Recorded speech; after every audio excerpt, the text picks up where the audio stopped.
Welcome to Medscape. I'm your host, Dr. Andrew Wilner, reporting virtually from the 2023 American Academy of Neurology meeting in Boston, Massachusetts. It's my pleasure today to speak with Dr. Shae Datta, co-director of the NYU Langone Concussion Center. She's also a clinical assistant professor of neurology at NYU School of Medicine. Dr. Datta is chair of the AAN Sports Neurology section, and she's leading a panel on concussion at this year's meeting. She's going to give us an update. Welcome, Dr. Datta. Thank you so much, Andrew. I really love the fact that I'm here speaking to you about all of the new exciting developments in the field. Okay, well, just before we get too deep, tell us how you got interested in this topic. I actually initially thought when I was in training as a resident that I wanted to do something like neurocritical care or EEG. And it also puzzled me why these seemingly smaller head injuries that didn't end up in the hospital or ICU were bounced from neurology headache clinic to neuro-ophthalmology headache clinic to neurovestibular headache clinic. And nobody seemed to be able to put together the dots about why they're having so many different issues, but at the same time, nobody could help them. So, and at that time, this field was very new. I was on a plane to Paris to a neurocritical care conference as a resident, and I saw the movie Concussion with Will Smith. And in there was one of my current mentors that taught me at the fellowship that I graduated from. And it was a fascinating field. I just started looking deeply into it, and I saw that there was a new training fellowship for sports neurology and concussion management. And this is why, basically why we're here today. You know, I think this field has really exploded. You know, it used to be you banged your head, you did a CAT scan. Remember, I trained about 45 years ago. And if there was nothing on the CAT scan, you were kind of done. And if you had headaches, you took Tylenol until they went away. You know, and now we do MRI, and we realize that it's really a syndrome. I understand there are going to be some formal guidelines that have been put together. Is that correct? That's correct. Sixth Concussion and Sport Group Consensus Conference in Amsterdam, where I was present, and I presented a poster. And it was really the meeting of all of the best minds and clinicians and researchers in brain injury to form a consensus on the newest guidelines that's going to direct our treatment going forward. Well, I'm going to ask you kind of a trick question here, because the last time I looked it up, I did not get a satisfying answer. And that is, what is a concussion? That's a very good question, and everyone always asks. A concussion is an external force that is emitted upon the head or the neck or the body in general that may cause temporary loss of function. And it's a functional problem, right? We don't see much on CT. We can do MRI, or we can do SPECT, or we can do these very fancy images, sometimes at high velocity head injuries, and we can see small microhemorrhages, but we don't see anything. But still, the patient is loopy, they can't see straight, they are double vision, they have vertigo. Why is that happening? It's because on the cellular level, we have an energy deficit in the sodium potassium ATPase pump of the neurons themselves. So now, suppose you do see diffuse axonal injury. Does that take it out of concussion, or can you have a concussion with visible injury?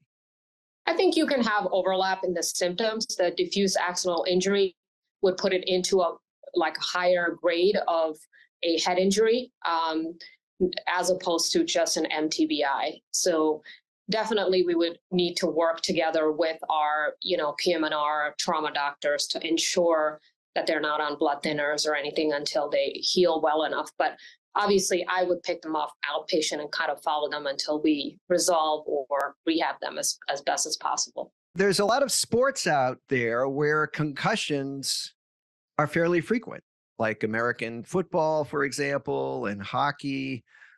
Are there any statements in the new guidelines? There are no statements for or against a particular sport, because that would really make too much of a bold statement about cause and effect. There is a cause and effect in long-term repetitive, you know, exposure, I would say, in terms of like someone being able to play or sustain injury, et cetera. But I feel that right now, at least at this concussion conference that I went to, or the consensus statement, they will not make, I guess, comments on a specific sport. Obviously, we know the higher impact sports are a little bit more dangerous. And sometimes, let's be honest, right? At the high school, middle school, even younger level, some kids, they're not necessarily the most athletic, right? They play because their friends are playing. And then if they're repeatedly getting injured, it's time for an astute clinician, a coach, and a whole team to assess them and see that, hey, maybe this person is just going to continuously get hurt if they're not taken out of the game, and perhaps can go to a lower impact sport. In schools, often there's a big size and weight difference. You know, there are 14-year-olds who are 6'2" and 200 pounds, and there are 14-year-olds, you know, who are 5'2" and 110 pounds. So obviously they're mismatched on the football field. Now, you mentioned coaches. Anything in the guidelines about training coaches? Specifically, there was nothing in the guidelines about that. There's tools for coaches at every level to use, which is called the SCAT, which is going to be updated to the SCAT-6. But at the NCAA level, they must receive annual training on concussion management and be given NCAA concussion handout for coaches. And then, you know, obviously they have more rigorous protocols for national level coaching. But as it stands now, it is not mandatory, but they are given tools to assess someone once they've gotten a hit to take them out of the game. Now, I've been following the concussion research as we've gone along in years, and they did some neuropsych testing on athletes, you know, who've had this many concussions or that many concussions, and they would find deficits here or subtle deficits there, but then they had no baseline. So then there was a movement to start testing athletes before the season starts, so that they could then, you know, do a repeat test after concussion and see if there's any difference. Is that something we're recommending? Most of the time, NCAA level, and especially certainly where I trained, and you know, national level sports, they do testing, but it's not everywhere. Prior guidelines have indicated that pre-season testing is not required. And that more gels out of the issue that there has been no standardized neuropsychological testing, let's say, that has been established. Like, there are computerized testing that the validity of them and the reliability is questionable. And also, depending on if, let's say it's a college student, they didn't sleep all night, and then they take this computer test, they would probably do worse than they did if they had a head hit. But just to be on the safe side, most places that have collegiate level sports that are a high level, they do preseason testing. And if I was to speak personally, aside from the guidelines, I would say it's been helpful for me to look at the before and after in general, overall, to make a decision about, you know, my treatment protocol. Okay, so let's talk about the patient. You have a 20-year-old guy, he's playing football, there's a big play, bonk, gets hit on the head, he's on the ground, he's dazed, staggers a little bit, gets up, and they say, how you feel? I'm fine. And then he kind of wobbles off to the sideline. So what do you do with that kid? Obviously, the first thing is to remove him from the play environment to a quiet space. Second thing is either an athletic trainer or a coach would administer sort of basic screening tests, the neurologic test. Do you know where you are? What's today's date? What is your name, right? Like orientation questions, as well as go through the SCAT. Now, there'll be a SCAT-6 starting July, but the SCAT-5 symptom questionnaire to see what symptoms they have. And a lot of times they're using sideline testing software. There are two things just to test that can be used on a card to test the eye movements to see if they're slower. They come out of NYU, coincidentally, the MIC and the mules, just to see if your eye movements are slower. That way you can tell whether someone has, as compared to before they got the head hit, slower than before. And based on this composite information, and usually the teammates as well as the head people on the team will know if a player looks different. They need to be taken out. Obviously, if there's nausea, vomiting, any neurologic signs and symptoms, neck injury that needs to be stabilized, ABCs first, right? If there's any vomiting, obviously seizures, ER right away. So first thing is take them out, then do sideline baseline assessment. Then thirdly, see if they need to immediately go to the ER versus follow up outpatient with me within a day or two. But so I think it's the subtle injuries that are the tough ones, So back to our 20-year-old, he says, "Oh, I'm fine. I want to go back in the game." But everybody can tell he's not quite right, even though he sort of passed all the tests. What do you do then?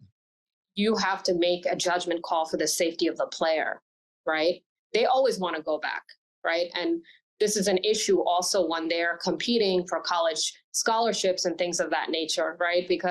And sometimes they're sandbagging where they'll memorize the answers and things of that nature. Because everything's on the internet nowadays, right? We can find anything. Things we can find on Amazon amaze me. So the thing is that we have to make a judgment call as members of the healthcare community and a sports community to keep that player safe. You just keep them out. You don't bring them back in the game.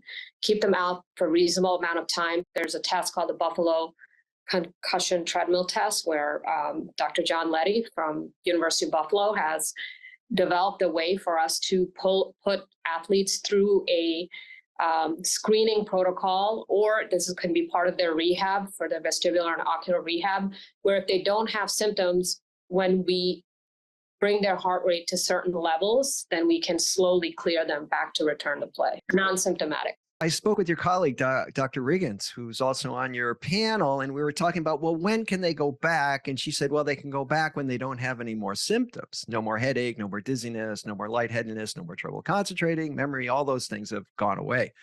Well, sometimes these symptoms are stubborn. So if you have, say, 100 patients, like our 20-year-old who got bonked on the head, he's got some headaches, doesn't feel quite right, what usually happens? How many are back to play, the next day, the next week, the next month? How many are stuck, out for the season? How does that play out? So much of it depends on a couple of different factors. One, have they had previous head injuries? Two, do they have pre-existing symptoms or signs, diagnosis like migraines, which are likely to get worse after a head injury? Anything that pre-existing happened, like a mood disorder, or anxiety or depression or trouble sleeping, everything's going to kind of get worse. Or if they were compensating for untreated ADD, or let's say borderline personality or bipolar, I've seen a lot of people even develop, and these are, not the norm, but I'm saying that you have to be very careful, right? And your question, getting back to the question, that you treat them reasonably, right? If they're healthy, if they don't have pre-existing signs and symptoms, between 2 to 2 weeks, they're back. I would say more than half. I would say 60 to 70%. It all depends. If they have all these pre-existing issues, then it's going to take much longer. All right. Well, this has been very informative. Now, before we wrap up, tell us what to expect from these guidelines in July. How are they really going to help? The consensus statement is going to come out with something called a SCOAT, which stands for Sport Concussion Office Assessment. Oftentimes, we've been using the SCAT, which was meant for more sideline assessment because that's all we had, and it's worked perfectly well.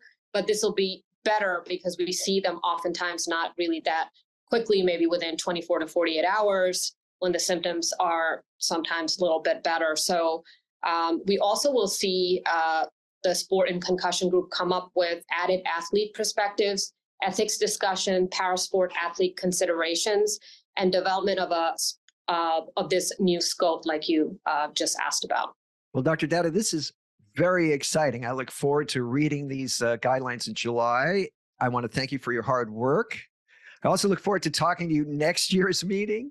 So thank Absolutely. you very much for giving us this update. No problem. It's my pleasure. I'm Dr. Andrew Wilner, reporting for Medscape.